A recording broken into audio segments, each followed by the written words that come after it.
The fog gathers over Cottingley, England, Mill 917, as two young sisters lift a camera to the pale light of a kitchen lamp and capture a rumor made tangible. A gleam of wings that should not exist, drifting between the branches of a willow. The air holds its breath. The world outside, trains and telegrams and soldiers. But inside, the photograph becomes a doorway, inviting belief to step through with a soft, clinical click. You feel the cold bite of certainty brushing your skin. And the question arrives like frost. What if the impossible is merely a whisper away from truth? From the hush of that rural tavern to the glare of London's newspapers, a lantern of credulity flickers to life. Faces lean in, hands tighten, and Arthur Conan Doyle himself strides into the corner of perception, defending what the eye longs to see and the heart dares to dream. The room fills with the fragrance of ink and rain, of chalk and chalk dust, while the edges of reality blur and tilt, as if the very atmosphere has decided to suspend judgment in the name of wonder. The pulse of history quickens, and the narrative warps around the idea that belief can be a solvent for grief, a balm for a world wearied by war.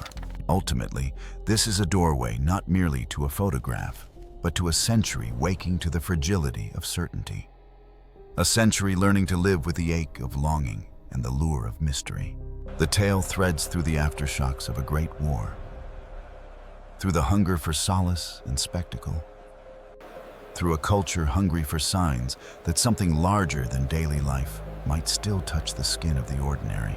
In that tension between doubt and desire, the Cottingley Fairies begin to breathe, and the story asks you to consider: when do we choose to believe what our senses refuse to abandon? And at what cost does enchantment inhabit the world we think we know? Picture this: a Mill 1917 winter in Cottingley, a narrow kitchen lit by a stubborn oil lamp, the air tasting of cold iron and rain. Two sisters hover over a simple camera, breath fogging the glass as the countryside outside forgets to thaw. And in that breath between warmth and wind, something astonishing flickers into existence. A glimmer between branches, a suggestion of wings against the gray. The image is not just a photograph. It is a dare thrown at the world, a whisper that magic might still be within reach for those who dare to look long enough. You can feel the chill travel up your spine, not from frost, but from the sudden sense that the ordinary has just offered you a door you were not prepared to push open. The room narrows to the click of a shutter, a moment that seems to hold the weight of an entire epic and the fragile breath of innocence inside a frame. The scene compresses into a single question, but it lands like a fist. What is a photograph if not a story pressed into light? The sisters offer the image as proof, a tangible promise that something unseen has stepped into the world of the visible. Yet the photograph does not stand alone. It is surrounded by the tremor of a nation still counting casualties, still measuring the price of a conflict that stretched into every kitchen, every church, every rumor of relief. The war is a distant thunder, and this tiny image becomes a spark that heats the air around it, making belief tremble with heat and fear in equal measure. The camera lens acts as a magnifying glass for longing, turning a rural moment into a global invitation to believe or to doubt with equal fervor. In that kitchen, the air is thick with the language of hope and the sting of skepticism. The sisters, surreptitiously gloved in their own childhood, offer a vision that is at once tender and terrifying. Creatures that flutter beyond willow boughs, pale and delicate as frost, seen through the glass as if by someone who wants to keep a secret a little longer. The sensations rise in the observer as if you are stepping into a cold pool of air that smells of rain on straw, of coal smoke curling toward the ceiling, of the moment when belief becomes a choice and not merely a sensation. The room seems to tilt on its axis, as if the photograph is a hinge between two centuries. The world before the image and the world after it. Each pulse of light, a reminder that perception can be weathered by desire. As the photograph travels from frame to frame, from a quiet cottage to a bustling post office, you sense the gravity of responsibility that accompanies a discovery so seductive. The image does not exist in isolation. It travels with the weight of expectations, the hunger for miracle that war-torn minds carry like a badge. Skepticism is not unkind here. It is a guardian of memory, insisting that every claim be weighed against the ledger of what is known and what could be known. The atmosphere thickens with the rustle of newspapers, the clack of telegraph keys, the ink that dries on pages as people write themselves into history by choosing to believe or to doubt. In this moment, the ordinary is broken open, not by revelation alone, but by the ache of possibility that refuses to be dismissed. And so the first frame does not end with certainty. It ends with a question that gnaws at the margins of common sense. If two children in a quiet English parish can conjure a vision that travels farther than any sermon or soldier's report, what does that reveal about the longing baked into human beings after a war that demanded every ounce of courage and every shard of faith? The image asks you to consider what you would do if your own longing for wonder met a doorway you found again and again every time you blink. The answer in this unfolding drama is never merely yes or no. It is a choice to walk toward a mystery and listen for the sound of wings folding into the chorus of a world that wants to believe. Picture this, and you will hear the weather outside listening in, waiting for your decision, waiting to see if the world will grant a little mercy or insist on the harsher truth that miracles must sometimes be manufactured to keep hope alive. This isn't a simple tale of mischief or a child's prank with a camera. This is the moment when the surface of innocence begins to fracture and the world looks back, listening for the echo of a key turning in a lock. The image from Cottingley travels beyond the frame, and so does the truth, bending under the weight of expectation and the hunger for wonders that wartime minds wore like metals. You can feel the room grow heavier as the air thickens with rumor, as if every whispered certainty is a rope pulled taut between two mountains of belief and doubt. The photographers in this chapter are two sisters who carry not just a camera, but a culture's longing to touch something larger than themselves, something that makes the ordinary glow with a dangerous, intoxicating luminescence. The popular version of the story arrives like a sermon in a parish church, a comforting catechism that answers questions before they are asked. Hushed voices insist that magic is real somewhere, that wings can be found between the branches, that the world is more mysterious than the daylight would admit. Arthur Conan Doyle, with his own appetite for the uncanny, becomes a kind of magnet guiding public faith toward the improbable. The newspapers append captions that read as if they were prayers, and the public reads them with a certainty that feels almost religious. Miracles happen to those who believe, and belief is proof in itself. But behind the hymn book's surface lies a much more stubborn, dissonant rhythm. The ordinary world demands the discipline of skepticism, and skepticism in this case might as well be a second weather system, churning with wind against windows and forcing a rethink of what counts as evidence. To understand the force of the lie or the appeal of the truth, you trace the arcs of desire that pull at human beings in the aftermath of war. The era trembles with a sense of interruption, a collective longing to cross thresholds into a realm where the impossible has a tangible form. In this climate, a photograph can become a talisman, a small shard of enchantment that offers respite from the weight of defeat. The memory of friends lost, the quiet terror of a future that promises no easy mercy. The sisters become custodians of this tension, offering a product that looks pristine and innocent, yet carries the insinuation that the world might be more forgiving, more magical, than the ledger of casualties would allow. The public sees what it wants to see, or perhaps what it needs to see, and the line between artifice and aura begins to blur in the glow of lamplight and ink. As the tale unfolds, the moral complexity intensifies. The sisters act, whether deliberate deception or a clever social performance, becomes a mirror held up to a society eager to believe in signs. The comforting certainty that miracles belong to the realm of the exceptional is challenged by a reality that tests the boundaries of credibility. You sense the quiet drama of a night when a simple prank becomes a national conversation. A debate about the limits of perception, about the reliability of memory, about the human proclivity to drift toward wonder, even when the world asks for restraint. The force of the narrative lies not merely in the existence of the photograph, but in the way it compels witnesses to reveal their own motives, to protect a cherished belief, to grant elegance to a grim history, to prove that the future can be kinder if the past promises a spectacular, shareable spectacle.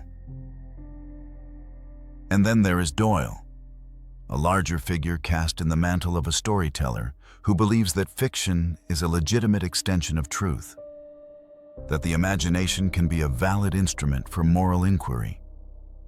He speaks with the cadence of a courtroom or a pulpit, weaving enthusiasm into argument, threading the claim that the miraculous can be a map by which to navigate grief. In his defense, there is a paradox. The more he defends the image, the more he elevates the image above ordinary evidence, turning belief into a virtue rather than a vice.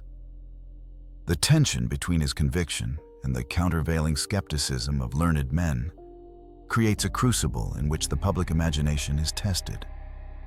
The chemistry of fame, faith, and folly begins to fizz, and you are drawn into the experiment, watching as the assumed boundaries of truth drift under the pressure of hope. The weight of this chapter rests on what belief costs when it is shared. There is a currency to wonder, a social economy built on trust, applause, and the quiet thrill of being among the chosen few who have glimpsed something beyond the veil. The Cottingley photographs are not merely images. They are prompts that invite communities to assemble around a shared myth. They ask, what do we owe to each other when we decide to believe, when we choose to translate a picture into a doorway? The post-war audience seeks solace in the spectacular, yet it must also contend with the possibility that the spectacle is a crafted thing, a carefully watched contraption meant to sustain a sense of meaning in a world that has learned to fear the fragility of certainty. The chapter does not end with a verdict, but with a quiet, unsettling invitation to look again, to measure what we want the world to be against what the world actually is, and to reckon with the cost of seeing what we hope to see. If you listen closely, you hear the footfalls of a century stepping forward to examine its own hunger for magic. The desire to believe does not evaporate in the light of skepticism. It mutates, seeking new forms, new rituals, newer ways to summon awe in the mind's theater. The Cottingley incident becomes a case study in the seductive power of images, a reminder that perception is a patient artisan, shaping reality with careful cuts and bright surfaces. In this aftermath, the question lingers with a stubborn persistence. When truth and longing walk hand in hand, which one guides the journey, and who gets to name the path that follows? The answer, as the first wave of this story has shown, is not simple, but the pursuit itself is a lure that continues to pull us toward the shadows, where belief and doubt perform their quiet ballet. In the wake of revelation lies the delicate terrain of memory and interpretation, where every viewer carries a private ledger of what they witnessed and what they wished to witness. The Cottingley affair folds into the larger archive of post-war culture, where silence can be heavy and listening can reveal more than spoken words. The camera's whisper travels through parlors and libraries, a thread joining neighbors who have never met the sisters yet feel the same tremor of awe and doubt. The room you imagine is not a single place, but a network of rooms, each filled with the soft clack of teacups and the rustle of newspapers, each one weighing the possibility that perception is both gift and liability. The image, once a spark, has settled into a kind of shared weather, a memory that collaborators breathe in and out as they move through their days, checking the sky for signs while wondering who crafted the forecast. The turn of events that follows is not a single confession, but a series of small reckonings. People begin to ask not only whether the photographs are genuine, but what the act of belief reveals about themselves. Parents, teachers, clerks, and clerics, figures who once measured truth by the weight of a specimen or an expert's gaze, find themselves measuring truth by the resilience of their own yearning. It is as if the public has learned a new language, a dialect of doubt that still allows for the warmth of wonder, a language that knows when to temper credulity with caution without losing the ache for something larger than daily life. The sisters' names drift through conversations like soft bells, not as criminals or saints, but as the quiet catalysts of a moral weather that shifts with each retelling. In parallel, the world of experts begins to map the boundaries of its own authority. The editors, the scientists, the educators, all are pressed to justify the method by which they arrive at certainty. Some rally to the old creed that evidence must be cram for the cut of a blade, proof that can be weighed on a scale and placed in a ledger. Others whisper a kinder truth, that is a living practice, capable of humility and revision, capable of acknowledging that some questions outpace the discourses of the moment. The tension between rigid verification and generous imagination becomes a central drumbeat in the narrative, a reminder that knowledge grows not only through disputes, but through the willingness to hold a space for mystery while seeking an explanation.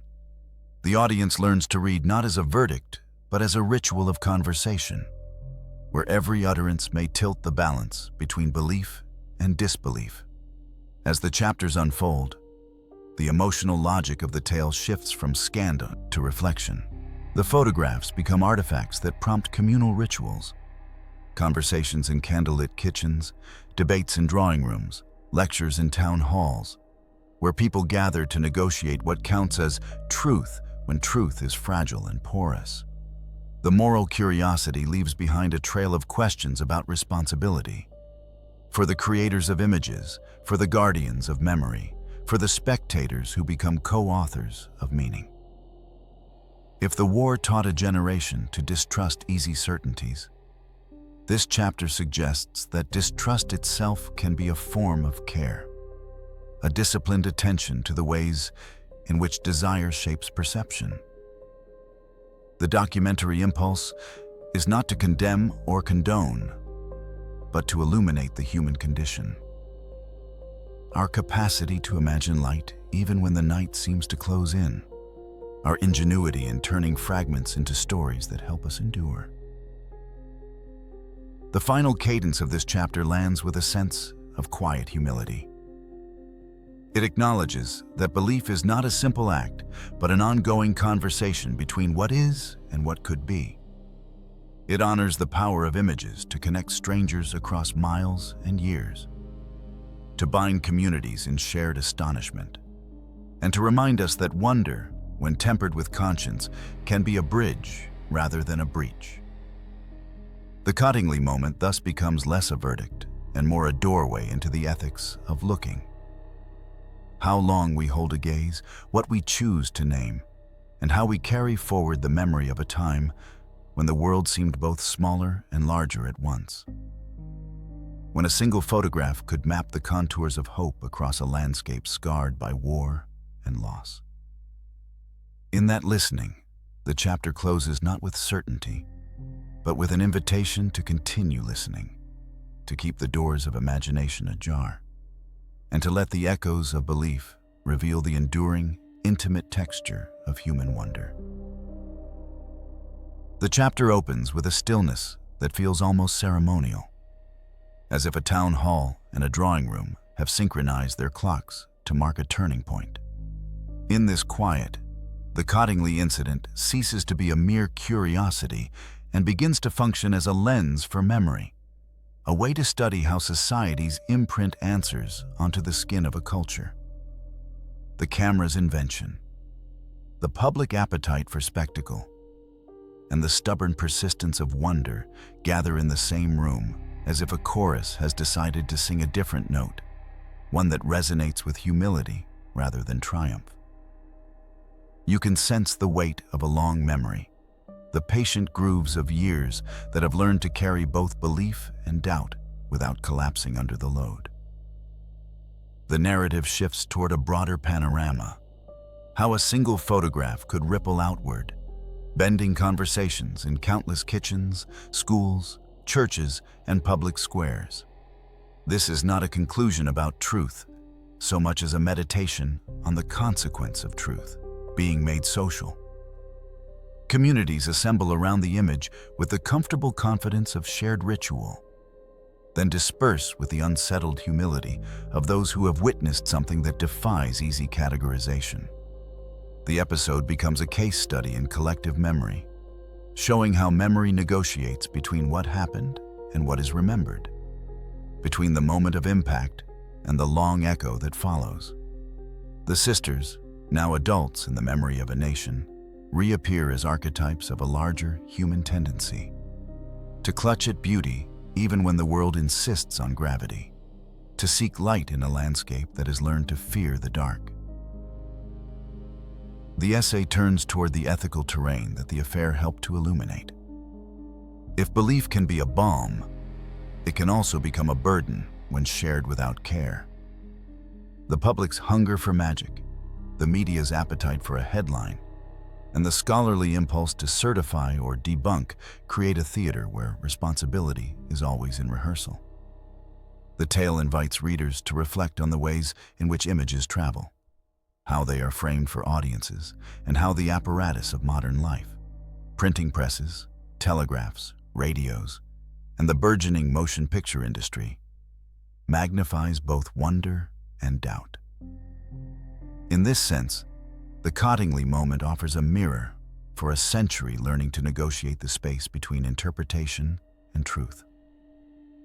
The image becomes a teacher of restraint, reminding a society that sometimes the most powerful act is to pause before naming what the eye has seen, to acknowledge the mystery while holding on to the humility necessary to live within imperfect explanations. As the chapters converge toward a final contemplation, the chapter names a quiet creed. Wonder is a form of courage, curiosity, a kind of discipline. The legacy of the fairies endures not because it proves anything definitive, but because it prompts a culture to examine its own appetites. The world that emerges from this inquiry is not a triumphal parade of certainties, but a patchwork of cautious optimisms, a recognition that human beings carry both the need to believe and the duty to inquire. The ending of this chapter, though not a cliffhanger in the dramatic sense, leaves a subtle ache, the sense that the most enduring stories are not those that resolve, but those that leave room for hovering questions, for future listeners to decide what to carry forward, what to reinterpret, and what to set aside. In this space between memory and meaning, the Cottingley affair becomes a patient tutor, teaching that the value of a story lies in its capacity to provoke reflection about desire, responsibility, and the fragile border between magic and reality. The last lamp in the room flickers as the tale settles into the soft glaze of memory, and a different kind of drama begins to unfold. This final act is not a finale so much as a turning of the lens toward the future, a gaze that looks back with both gratitude and restraint, weighing what the Cottingley moment has become in the culture it touched. The air is thick with the residue of belief, a fine powder that clings to coats and notebooks alike, reminding every observer that the boundary between reality and reverie is not a wall, but a permeable membrane through which stories pass and transform. You sense the rooms expanding, as if the entire world has learned to hold its breath a little longer whenever a new image arrives, carrying with it the chance to reimagine what counts as evidence and what counts as wonder. The narrative threads converge into a meditation on the ethics of memory and the fragility of history. The photographs, now historical objects rather than controversial proofs, invite a disciplined reverence. They prompt us to examine how we curate the past, which voices we amplify, and which echoes we permit to fade. This reconsideration is not a capitulation, but a maturation. A recognition that the value of such moments lies less in their ability to certify truth than in their power to challenge minds, to provoke questions, and to animate a collective sense of curiosity. In this sense, the Cottingley episode becomes a quiet mentor, teaching that memory is a living practice, always revisited, reinterpreted, and renegotiated as new generations bring fresh questions and technologies to bear on old mysteries. Across museums, classrooms, and living rooms, the image travels anew through the language of interpretation. Critics may apply tests of authenticity, but the broader culture learns to read a photograph as a cultural artifact, an artifact that reveals more about the moment of its reception than about its supposed origin. The tale evolves into a parable about belief as an instrument of human connection, a medium through which communities negotiate grief, longing, and hope. In this framing, the story becomes less about triumph or trick, and more about the enduring human habit of seeking sign and signal in the world, of choosing to treat beauty as a potentially redemptive force, even when the ledger of empirical certainty remains unsettled. This is the paradox that makes the Cottingley moment remain a relevant hinge of cultural memory. It asks us to measure not only what we can prove, but what we can feel together when we encounter something that unsettles the boundaries of the ordinary. The final reflection arrives with a weight that feels like rain on an old window. Each drop a memory of what was seen, what was said, and what remains unclear. The Cottingley moment stands as a crossroads where memory, myth, and moral inquiry meet, inviting readers to tread carefully along a path that honors both wonder and responsibility. The room you imagine is filled with the soft glow of lamps and the quiet rustle of pages, a sanctuary where the past is examined not as a verdict, but as a tutor showing how stories grow when exposed to time, conversation, and new perspectives. In this atmosphere, the weight of the photograph shifts from proving magic to shaping a culture's moral imagination, teaching how images can guide a society toward empathy, humility, and restraint. The chapter surveys the long arc of influence, from a rural kitchen to a global discussion about how belief functions within a modern world saturated with media and rapid communication. The image's journey is not a single voyage, but a convoy of interpretations that travel through classrooms, editorial rooms, and living rooms across continents. Each observer brings a different set of questions and a distinct set of needs, making the claim of truth stand in a crowd where consensus is elusive and value is measured not by certainty, but by resilience. Can a community hold a moment of magic while continuing to seek a more precise understanding of reality? The Cottingley story becomes an exemplar of how human beings negotiate that tension, turning a spark into a lasting conversation about what it means to be attentive, to care, and to imagine with care. Within the broader historical frame, the tale is a hinge that connects the emotional aftershocks of a world war to a culture's evolving relationship with evidence, narrative, and spectacle. It reveals how credibility is a social practice as well as an individual judgment, how the authority of experts meets the humbling reality of human longing, and how the public learns to hold paradox, the appetite for enchantment and the demand for accountability, within the same chest. The sister's legacy, reframed through time, becomes a parable about the durability of questions more than the durability of answers. It teaches that the most enduring value of such episodes lies in their power to cultivate discernment, to teach future generations how to look with mind and heart at the same time, and to resist the easy closure that can kill curiosity. As the narrative circles back to its core themes, it asks a quiet, persistent question. What do we owe to the past when it refuses to be pinned down by a single verdict? The answer lies in the practice of listening. Listening to the voices that doubted, to those who believed, to the centuries-long echo of memory that shapes the present. The Cottingley affair, in this light, becomes a curriculum in moral imagination, an invitation to treat wonder not as a gullible slip, but as a courageous stance toward life, one that requires responsibility, honesty, and a willingness to adjust one's compass as knowledge evolves.